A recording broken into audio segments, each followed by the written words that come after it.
Hello, Jamb 2010 Economics Pass question number 10. An excess demand for beans will result from an increase in the price of beans. That's option A. Option B is a decrease in the price of beans.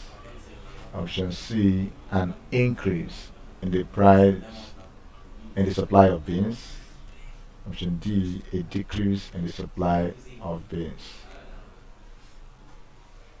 An excess demand for beans will result from an increase in the price of beans. And this is a case of abnormal demand or exceptional demand. Pattern which does not abide by the laws of demand.